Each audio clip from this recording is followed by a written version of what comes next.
Pemirsa, polisi akhirnya berhasil menangkap pembunuh anak politisi PKS di kota Cilegon, Banten. Pelaku merupakan spesialis pembobol rumah mewah.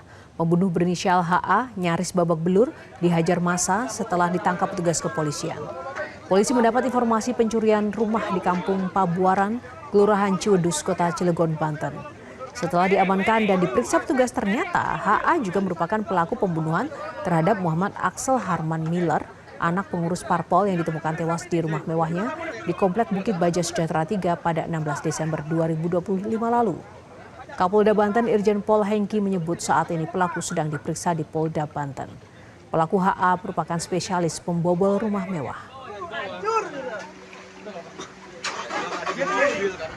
Berarti sudah nanti kan akan kita rilis.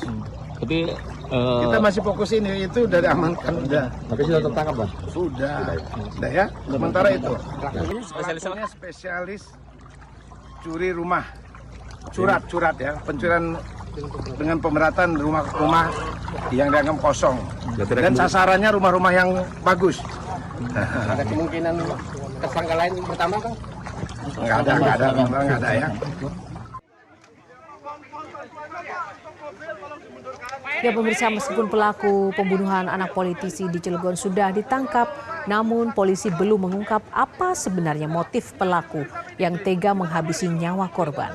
Kita akan membahasnya bersama kriminolog Adrianus Meilala. Prof. Adrianus, selamat sore. Selamat sore, Mbak Yohana. Ya, Prof, pelaku diringkus saat tengah mencuri di salah satu rumah mewah di Cilegon, di mana polisi juga menyebut pelaku merupakan spesialis pembobol rumah mewah. Seperti apa analisis Anda terkait dengan penangkapan pelaku ini, Prof? Ya, pertama saya ucapkan selamat pada Polda Banten ya atas keberhasilan menangkap pelaku. Terus terang sebagai pengamat saya juga sudah mulai was-was itu kalau sampai kemudian pelakunya tidak tertangkap, kasusnya tidak terungkap, itu lalu membuat PR besar bagi kita semua. Juga moga-moga hal ini menjadi suatu kelegaan ya bagi keluarga korban terkait dengan penangkapan pembunuh anaknya. Saya kira bisa begini melihatnya, karena pelaku adalah spesialis pencurian rumah kosong, maka tentu karakter daripada pencuri rumah kosong adalah tidak mau bertemu atau menghindari bentrok dengan tuan rumah atau dengan siapapun yang menjadi yang berada di rumah. Entah kenapa pada awalnya dia perkirakan rumah itu kosong, ternyata ada orang ya. Maka kemudian muncul kepanikan, muncul suatu suatu sikap gugup gitu ya. Maka kalau lihat dari perlukaan yang dialami korban, itu kan mengesankan satu tusukan yang acak ya. Acak dan aut-autan begitu ya. Menurut saya sejak awal saya katakan ini sebagai satu pembunuhan yang disorganized, pembunuhan yang tidak teratur gitu. Bukti yang lain adalah bahwa begitu kemudian korban tergeletak, ditinggalkan begitu saja. Ya, untunglah si pelaku masih sempat bahkan pisaunya pun digeletakkan ya, dilemparkan begitu saja, mengindikasikan bahwa ini adalah satu pembunuhan yang disorganized yang memang tidak terencana sejak awal. Begitu, demikian, Mbak. Ya, dan sebelumnya juga diketahui, Prof, di TKP juga tidak ditemukan adanya barang hilang. Jadi selain tadi karena memang pelaku panik, apakah ada analisis terkait dengan sebenarnya motif pelaku tega dengan keji menghabisi nyawa korban ini apa, Prof? Apa memang karena panik ketika mengetahui bahwa ternyata ada orang? Sekali lagi, kecenderungan dari pelaku pencurian rumah kosong adalah memang menghindari sejauh mungkin berkontak dengan siapapun berada dalam rumah, dan tidak menghendaki untuk berduel ya. Nah, ketika kemudian lalu mereka bertemu dengan orang-orang di dalam rumah, maka selain kemudian muncul kegagapan, keterdesakan, maka lalu kemudian bisa dikatakan sebagai seluruh rencana bisa dikatakan sebagai gagal ya, sebagai suatu hal yang harus di-abort begitu ya.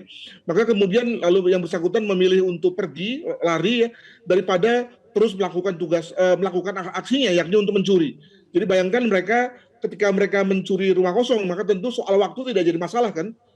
Kenapa? Karena justru waktulah yang mereka cari ya dalam rangka mencari rumah kosong ini, sehingga bisa mereka memilih barang-barang yang berharga, lalu kemudian mengumpulkannya, mengikatnya misalnya, lalu kemudian mengeluarkannya secara tenang. Tapi bayangkan bahwa ketika mereka sudah membunuh orang di dalamnya, maka tentu tidak ada lagi waktu cukup untuk kemudian mereka bisa melakukan itu ya, betapapun sendirian ya.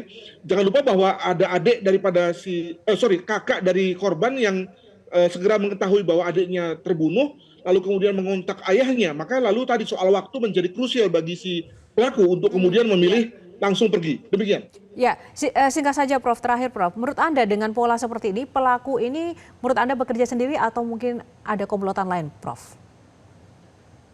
Ya kemungkinan sih berdua ya. Kenapa? Satu misalnya di dalam, satu lagi di luar ya. Mengapa di luar? Tentu bukan hanya pertama-tama untuk menjaga lokasi, menjaga situasi, tapi juga untuk menampung barang yang hendak dikeluarkan lalu kemudian di-cut ya agar kemudian bisa dilarikan secara cepat gitu ya. Nah, maka ketika hanya satu yang kemudian membunuh lalu kemudian lari, lalu diperkirakan bahwa yang satu lagi menunggu di luar, misalnya menunggu dengan motor ya, mungkin di balik sebelah kanan atau sebelah kiri daripada perumahan tersebut ya, langsung kemudian lari ya, hal mana kemudian tidak terdeteksi oleh CCTV. Demikian. Baik, terima kasih Prof Adrianus Meilala untuk ulasannya bersama Metro hari ini. Terima kasih Prof, salam sehat selalu. Jelajahi cara baru mendapatkan informasi. Download Metro TV Extend sekarang.